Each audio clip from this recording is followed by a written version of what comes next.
Hey guys, Matt Olson here from MIP. One of our newest products is the all-new MIP HD Pivot Ball Set for the Pro-Line Pro-MT4x4.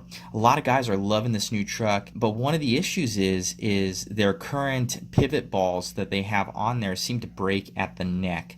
So what we ended up doing, as you can see here, we ended up strengthening the neck right there, gave it some more material right there, as well as made it out of really good steel and heat treated it to perfection. So as you can see, the MIP will withstand 118 pounds of force versus the OEM one of 84.09. That's nearly 30% in extra strength that you're going to see out of those, and that's from a torsional test that we did with a digital torque wrench, and you can see that video on miponline.com.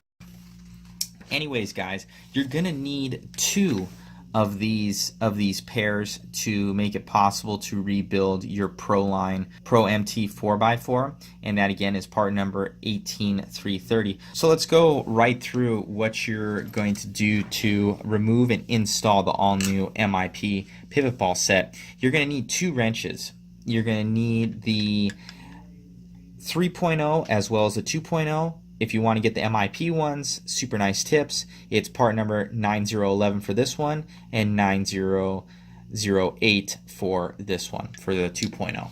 So you're going to have 3 mil here.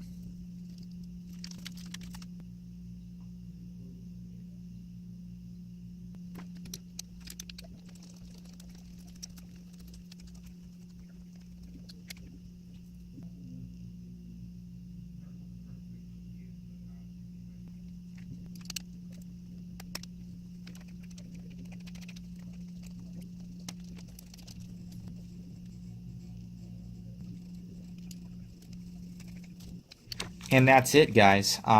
Just do that same thing for the bottom one here as well as for the other side, and you'll effectively increase your strength for those pivot balls, and it's just as easy as that. Anyways, have a great day, and again, you can get these online on miponline.com, and keep on driving. Have a good one. Bye-bye.